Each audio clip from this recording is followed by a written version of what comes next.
The skies over Mathura were glowing bright. It was a beautiful evening. The palace and houses were lit by lamps. Flowers adorned each and every house. Young maidens and ladies stood on the balconies of the palace. Distinguished citizens stood by the roadsides. The chariot speeding through the streets was led by 4 magnificent white horses, and the charioteer was none other than Kans, the crown prince of Mathura. Sitting in the chariot was his newly wed sister, Devaki. Next to her sat Vasudev, the brother-in-law of Gokul's Nandaraj and Yashodha's brother. The people of Mathura were celebrating the wedding of their ruler, Ugrasen's daughter.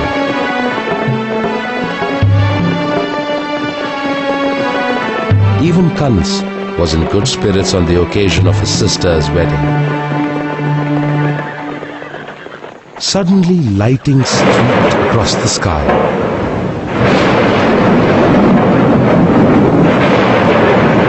Kans was worried. The thunderous sound was followed by a celestial voice from the sky.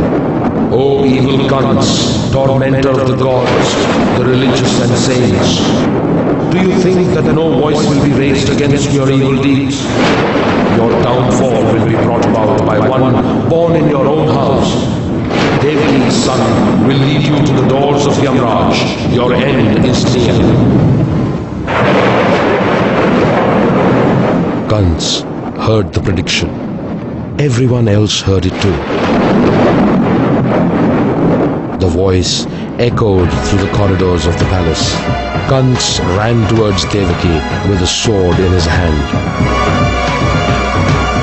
He raised his sword to end his sister's life when Vasudev said, "Stop, Kans. To kill a woman is a sin. Do not commit a sin." Kans dropped his sword. But Devaki and Vasudev were imprisoned.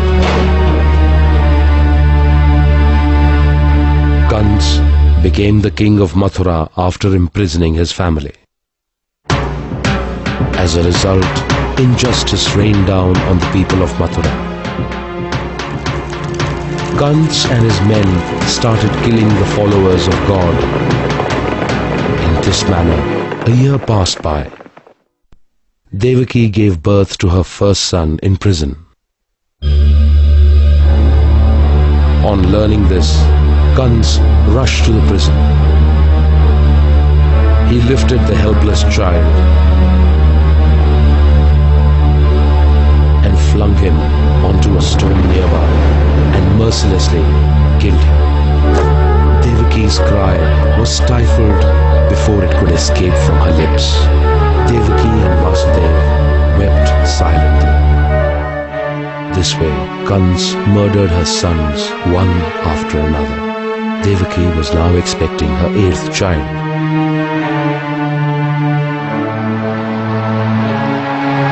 It was Ashtami night. The rain was coming down heavily. The guards in the prison were sleeping. Devaki gave birth to a beautiful baby at the stroke of midnight. His radiance illuminated the prison cell.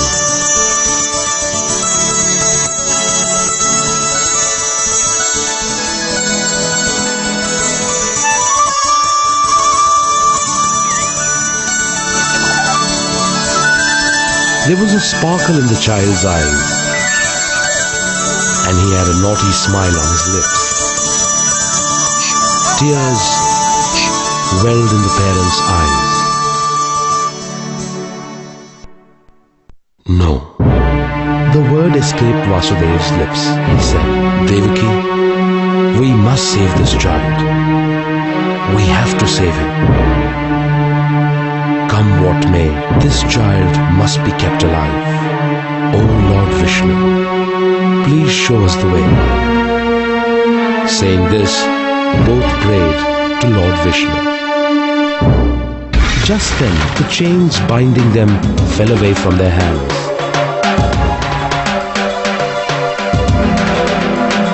The doors of the prison opened by themselves. Devaki looked at the child and held him close to her heart. Vasudev took the child and left Mathura. He could see only one path in front of him, the one that led to Gokul, across the river Yamuna, his beautiful village.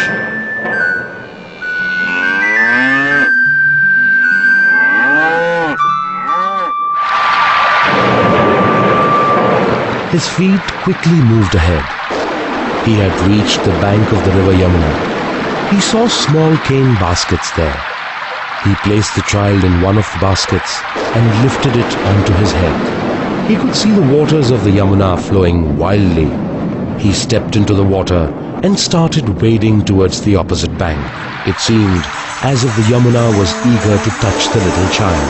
Slowly, the waters rose up to his chest and then touched his nose. Understanding the wishes of his devotee, God in the form of this child touched the water with his right foot. Instantly, the water level started falling. Vasudev kept on moving forward. The rain showed no sign of letting up. Suddenly, Vasudev spotted a snake coming towards him. Vasudev was scared and started moving ahead faster. The snake came close by and in a human voice said, "O Vasudev, do not fear me. I have but come to protect the Lord Shri Krishna from this tempest so that you may safely reach Gokul." Saying this, the snake spread his hood like an umbrella over Vasudev and started following him towards Gokul. The snake disappeared on reaching the shore.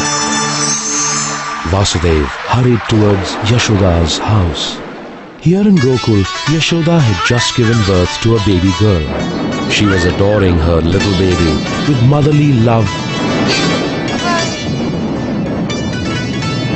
When Vasudev entered, Yashoda was shocked and overjoyed at the same time. Vasudev told her everything. Yashoda had great sympathy in her heart for Devaki. She steeled her heart and said, "O brother, I am a simple village girl. But from what little I can understand, I feel that I must embrace your son as my own. And so that Kans doesn't get suspicious, I will give you my daughter. May the Lord protect her." Saying this, Yashoda lifted the sleeping baby Krishna from the basket and placed her daughter in it. Vasudev could not hold back his tears. He immediately turned to return to Mathura.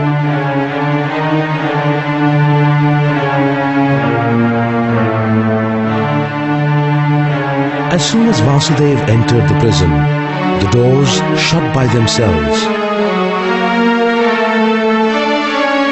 And as soon as he reached Devaki, the chains bound themselves around him.